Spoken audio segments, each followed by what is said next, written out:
Vamos de Arthur Lira. Arthur Lira querendo chantagear a nação e o governo Lula. O homem aparentemente quer ser... Não quer nem ser Eduardo Cunha, né? Ele quer ser chanceler, primeiro-ministro, enfim. Vai se entender o tipo de arroubo que um cara desse tipo tem, né? Tipo de megalomania que um cidadão desse tem. Vamos ver aqui. Arthur Lira quer ser o quarto poder. Vamos acompanhar aqui agora. Quiserem fazer um corte aqui, gente, vamos comentar isso aqui. Vai ser um vídeo curtinho, tá? Essa parte aqui, porque é um corte de 1 minuto aqui do Arthur Lira, mas nós vamos comentar ele daí, tá? Então, cortem. Arthur Lira quer ser o quarto poder da República. Simplesmente. Vamos ver o que esse safado disse na abertura do ano legislativo lá no Congresso Nacional. Errará grosseiramente qualquer um que aposte numa suposta inércia desta Câmara dos Deputados neste ano de 2024. O que ele quer dizer com inércia? Porque assim, a Câmara está sempre em algum ritmo de inércia, né? Para quem conhece um pouco de física sabe, né? A inércia seja em estagnação, né? Parado, porque resolveu jogar uma pauta-bomba por cima ou criar uma obstrução, ou em constante movimento, ou seja, vetando, derrubando vetos do governo, alterando projetos de lei, querendo aprovar, por exemplo, aqueles marcos absurdos sobre, por exemplo, o marco temporal, né, das terras indígenas. Tudo. Então, a Câmara está sempre em inércia, seja pela paralisação das atividades por estar chantageando o governo de alguma forma, seja por estar em atividade e sabotando o governo de alguma forma. Então a inércia é garantida. Em razão sejam por causa das eleições municipais que se avizinham, seja ainda em razão de especulações sobre eleições para a próxima mesa diretora a ocorrerem apenas no próximo ano. Ele tá desesperado com a eleição da mesa diretora. Agora eu entendi. Agora faz sentido. Agora as peças se encaixam, né? Errará ainda mais quem apostar na omissão desta casa. Não, a gente nunca aposta na omissão. A gente aposta na ação deliberada de sabotagem. Omissão não. O que vocês fazem não é omissão. O que vocês fazem é sabotagem. É um outro termo, Lira, tá? É diferente. Que tanto serve e serviu ao Brasil em razão de uma suposta disputa política entre a Câmara dos Deputados e o Poder Executivo. Não é uma disputa, né? É uma chantagem, é uma corda, uma faca no pescoço do governo, do Poder Executivo. O que vocês fazem aí, Lira. Sob sua batuta, inclusive, diga-se de passagem. Né? O que acontece no governo federal... A cada movimento, a cada lei que se tenta aprovar, ou a cada tentativa de impedir que uma lei que é flagrantemente inconstitucional seja aprovada. O que vocês fazem é deliberadamente agir para sabotar e atrapalhar. Né?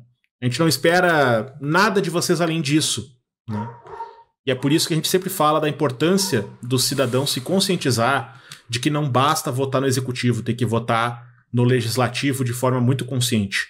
Tem que votar bem. Não adianta a gente votar no Lula e eleger a bancada mais reacionária da história da política brasileira. Para esses que não acompanharam nosso ritmo de entregas e realizações, deixo aqui humildemente um importante recado. Não subestimem esta mesa diretora, não subestimem os membros do parlamento e dessa legislatura. Adivinha quem é que bateu palma? Se não foi os puxa-sacos do Centrão todo. Adivinha se não foi. Eu quero repetir esse recado sem cortes, tá? Porque eu acabei cortando aqui e interrompendo o Lira, porque é difícil ouvir esse cara falando sem engolir bile. Né? Então precisa cuspir um pouco de bile enquanto ele fala.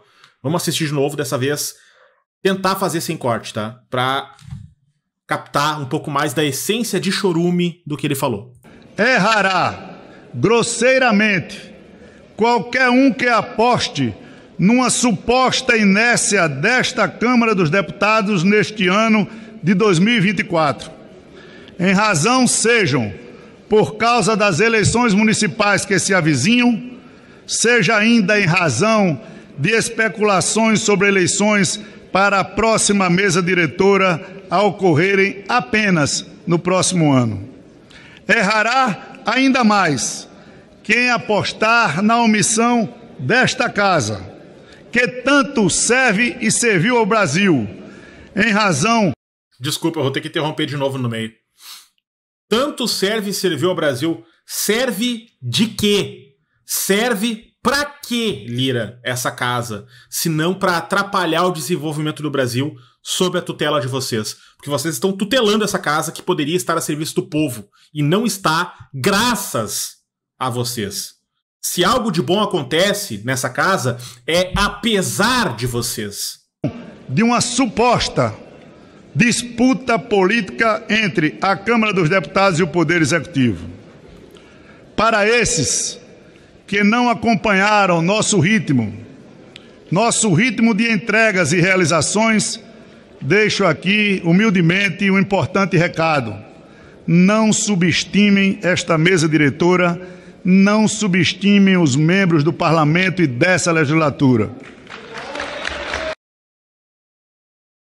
Pensa só, gente. Nós estamos falando aqui de uma criatura deslumbrada, desvairada, que basicamente vem de um baronato das Alagoas.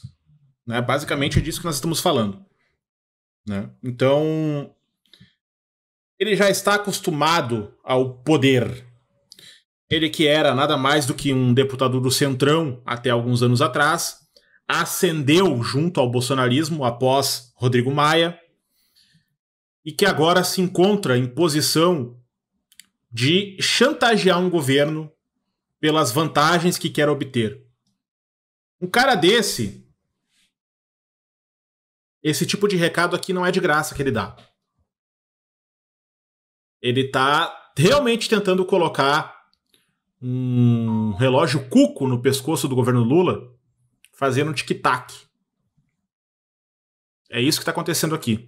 Esse tipo de coisa não se fala à toa, especialmente num evento como esse de abertura de ano legislativo. O Reinaldo Azevedo comentou nesse vídeo o seguinte: Lira, o dono do mundo, o quarto poder, agora se dá o luxo de fazer ameaças. Porque é isso. Ele está ameaçando e chantageando o governo. E ele está ameaçando e chantageando o governo pelo quê? O de sempre. Está chantageando o governo pelo de sempre.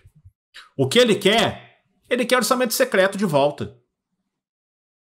Ele quer, se não for possível orçamento secreto, que volte um orçamento escancarado para eles.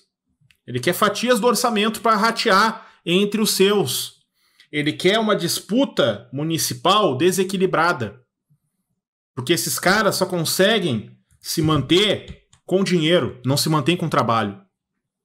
Eles só conseguem se manter onde estão porque eles pagam para estarem onde estão. E o pagam não é necessariamente compra de voto que eu estou falando, não. É compra de marketing, é compra de propaganda, é compra de serviço terceiro, é compra de tudo aquilo que tu imaginar no entorno que não configure compra de voto, mas que ainda assim acaba se tornando uma. Porque daí as pessoas lá na ponta são tão sufocadas por essa gente no entorno delas que sequer sabem que tem outra opção para votar.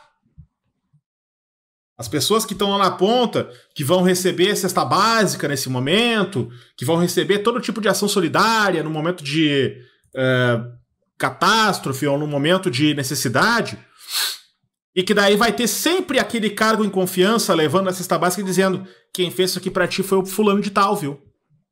Então não precisa comprar o voto da pessoa, é só dizer isso. Quem te ajudou nesse momento foi o fulano de tal. Eu quero te fazer um convite, semana que vem tem uma reunião lá em tal lugar. Vem participar com a gente. Tu foi ajudado agora me ajuda lá. É assim que funciona.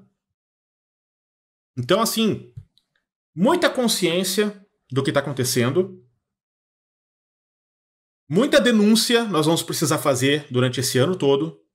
Porque, sim, pela característica que nós estamos tendo do Arthur Lira e de todo esse Congresso Nacional, quem não for candidata do lado deles esse ano, vai ficar lá só para fazer do governo Lula um inferno e fazer do desenvolvimento do nosso país um inferno.